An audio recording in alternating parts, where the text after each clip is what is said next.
Sejam todos bem-vindos ao estudo diário das Escrituras. Vou mandar um forte abraço aqui para o Wagner Borges Costa.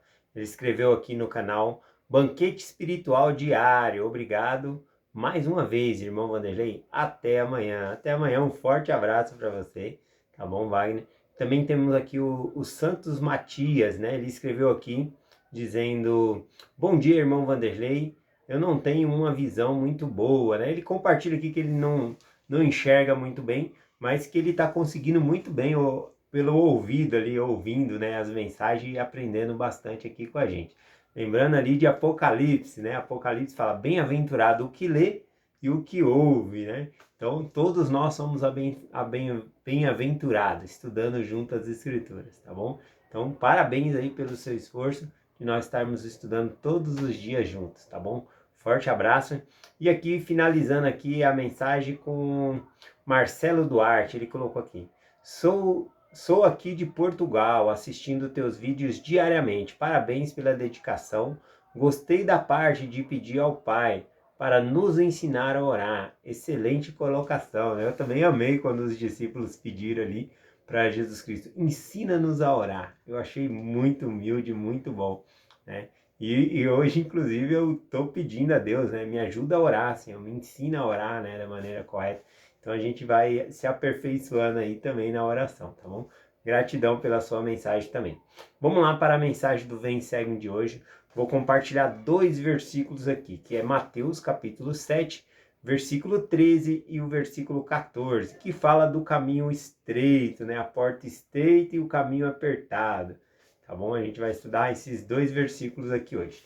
Começando no versículo 13, diz assim, ó: Entrai pela porta estreita, porque larga é a porta e espaçoso o caminho que conduz à perdição, e muitos são os que entram por ela.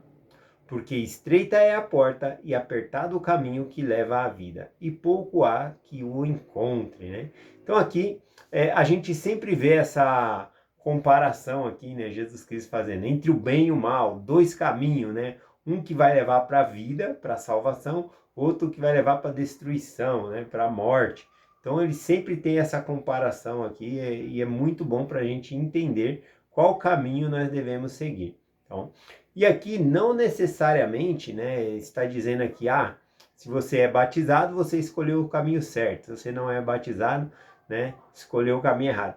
Com certeza tem a ver também, mas aqui ele está falando de pessoas que já estão no caminho, mas não vivem uma vida correta, né?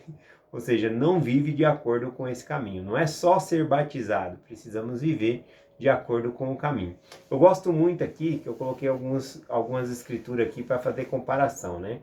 Então, a ideia entre esses dois caminhos, ela é familiar entre os judeus, inclusive no Velho Testamento. Fizeram convênio com Deus de seguir o caminho. Deus apresentou ao povo da aliança dois caminhos. Está lá em Deuteronômio, capítulo 30, versículo 19. Né? Diz assim, ó: Os céus e a terra tomam hoje por testemunha contra vós, que te propus a vida e a morte, a bênção e a maldição. Escolhi, pois, a vida, para que vivas, tu e tua semente.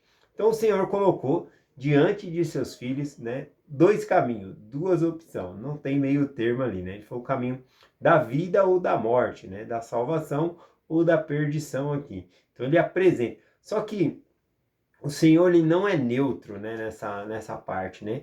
Ele mesmo, apesar de apresentar o caminho bom e o caminho, mostrar ali que tem o caminho errado e o caminho certo, olha só como o Senhor nos incentiva a escolher o que é certo, né? O versículo dizia assim: Os céus e a terra tomem hoje por testemunha contra vós, que lhe propus a vida e a morte, a bênção e a maldição. Escolhei, pois, a vida, para que vivas, tu e tua semente. Ele mesmo fala: escolhe, pois, a vida. Então, além dele apresentar os dois caminhos, ele incentiva, dá o mandamento que nós escolhemos o caminho certo. Não só isso, né? Quanto ajuda nós recebemos ao escolher o caminho certo, né? Nós temos a companhia do Espírito Santo, milagres acontecem para nós se manter no caminho. Então são muitas coisas. Então essa ideia de dois caminhos, ela é bem antiga, já mostrada pelo Senhor, que existe dois caminhos para nós seguirmos, tá bom? Então tem várias escrituras que falam sobre esses dois caminhos aqui. Também ele está falando aqui sobre o caminho estreito e apertado, né? Bom, a gente não tem que entender também que à medida que a gente é batizado, nossa vida vai se tornar um mar de rosas, né? Vai ser tudo mil flores, né? Maravilha ali, que a vida do cristão não tem problema. Não, vai ter problema, né? Lembramos da parábola que nós compartilhamos essa semana aqui, falando ali do homem que construiu a sua casa no alicerce na rocha, que é em Cristo, e o outro que construiu o seu alicerce na areia, tá bom? E o que diz na parábola? Que aquele que construiu na areia vai vir as inundações, vai vir as dificuldades e vai derrubar aquela casa? Não, falou que a tempestade, as inundações vai vir em ambas as casas. Tanto a casa que está edificada sobre a rocha, como a casa que está edificada sobre a areia. Então ambas terão dificuldades ali, e só se manterá de pé aquela que esteve ali edificada sobre a rocha. Então repare que o fato de entrar para o evangelho, de ficar firme no evangelho, não significa que não vai vir as provações, vai vir. Inclusive, Jesus Cristo, ele fala sobre esses dois caminhos aqui, ele coloca o caminho certo como o caminho mais dificultoso, né? É mais fácil caminhar num caminho largo ou num caminho estreito? É mais fácil passar numa porta estreita ou numa porta larga, né? Então, isso aí já demonstra sobre esse caminho, né? A diferença entre esses dois caminhos aqui. Tá bom? Então, de maneira nenhuma, Cristo ele ensina que o caminho, escolher o caminho certo vai ser melhor nessa vida aqui, vamos passar por menos desafio. Não, mas ao passar pelos desafios, nós podemos contar com o Senhor para nos ajudar. Isso realmente que é uma bênção, né? Aqui, ó, em Atos, eu separei uma escritura aqui, ó, Atos 14, 22. Diz assim, ó: fortalece-nos o ânimo dos discípulos, exorta-os a permanecer na fé, e dizendo o que é preciso passar por muitas tribulações para entrar no reino de Deus. Então, o próprio apóstolo Paulo fala aqui, né, que é preciso passar por muitas tribulações para entrar no reino de Deus. Então, naquela época ainda de Cristo, ali depois no primeiro século ali, né, era muito dificultoso entrar para a igreja, porque era muita perseguição mesmo que havia, tá bom? E mesmo assim eles falam, é dificultoso, mas temos que entrar, temos que fazer essa parte aqui, tá bom? Bom, vamos lá. Aqui, eu quero compartilhar um versículo com vocês aqui, rapidinho, um versículo, Mateus capítulo 11, o versículo 2. Esse versículo aqui, eu acredito que ele seja um pouquinho de difícil interpretação, então eu quero trazer algumas interpretações aqui, para mostrar sobre esse caminho, que tem a ver com o caminho que nós escolhemos, tá bom? Então aqui diz o seguinte, ó, Mateus 11, versículo 12. Desde os dias de João Batista até agora, se faz violência ao reino dos céus, e os violentos se apoderam dele, né? Que fala sobre se apoderar do reino de Deus, né? Entrar no reino de Deus. Aqui fala que por violência entramos no reino. Não devemos interpretar que alguém pela força bruta vai conseguir entrar no reino de Deus, até porque Deus, não existe alguém mais forte do que Deus. Como interpretar esse versículo então, né? Desde os dias de João Batista até agora se faz violência ao reino dos céus, e os violentos se apoderam deles.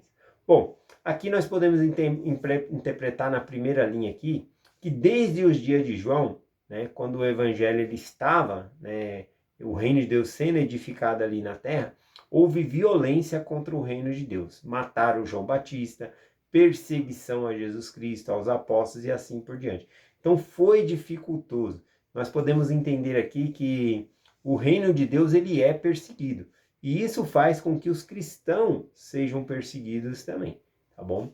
Então essa é uma interpretação aqui. Aí no final, quando ele diz assim, e os violentos se apoderam dele, né, essa palavra violenta aqui, né, pode se dizer como força.